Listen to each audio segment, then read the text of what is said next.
shit.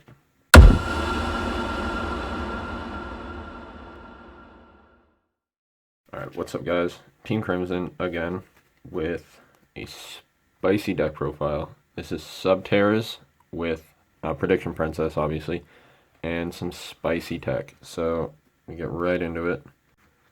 So the 3 Tarot Try, obviously main monster pretty much. You want that really fast because it does make all your combo plays pretty much and makes all your flip effects just a lot more live on your opponent's turn.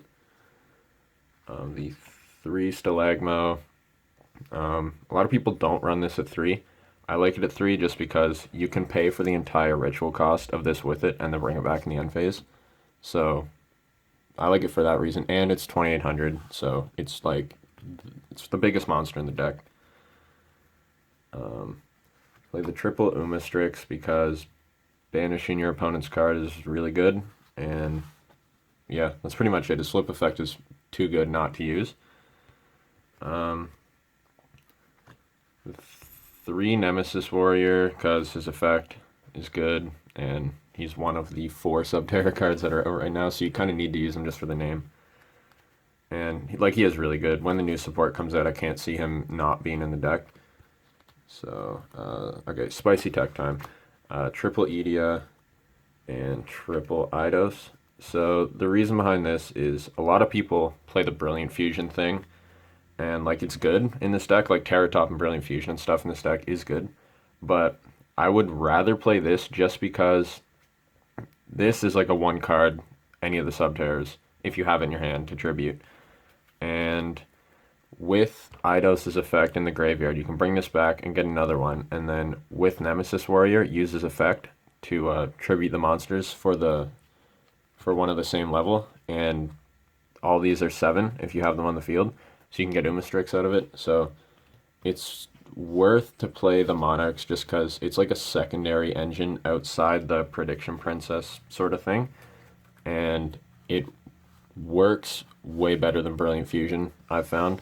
So that's the reason I run those, and I just like it better. I find it's just a lot more consistent. And so 2 Max C because it's broken, and 2 Gamma Seal. I think this should be a staple in every deck now, just because where ABC is coming out, and just shit like Dark Law and stuff just shuts down entire decks. And Vanities.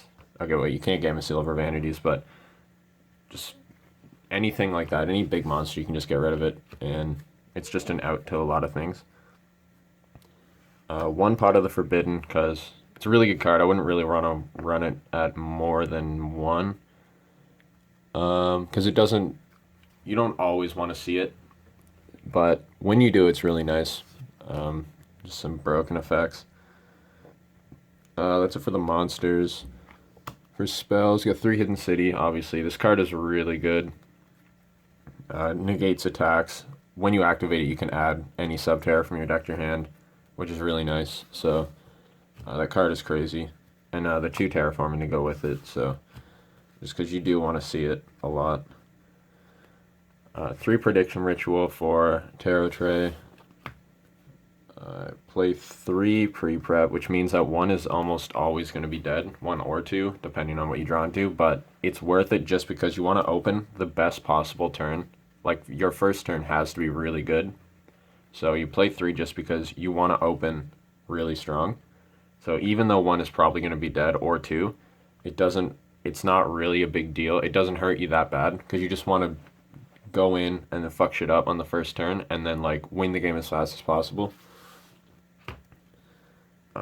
So for the 1-ofs, I play the 1 Book of Moon because it's a flip deck, 1 Rhoda for Nemesis Warrior or Edea, and 1 Stormforth because tributing their monsters is really nice.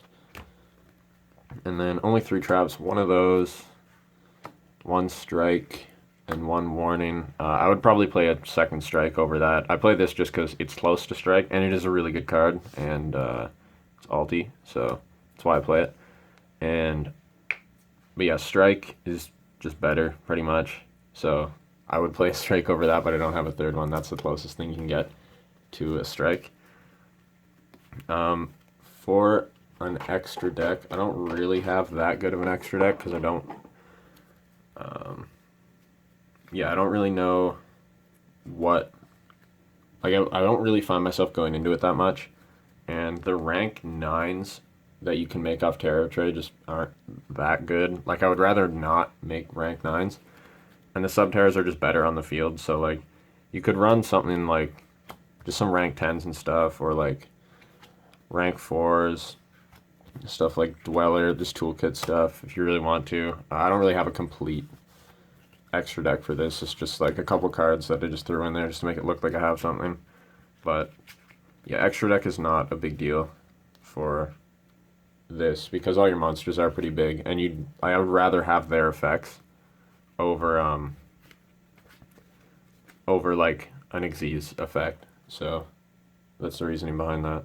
So that's it for the Subterror deck profile. I'm definitely gonna update this when the new support's coming out because whenever Cosmo gets ruined, which it will, I'm just gonna play this because the deck is really cool. I find it really fun.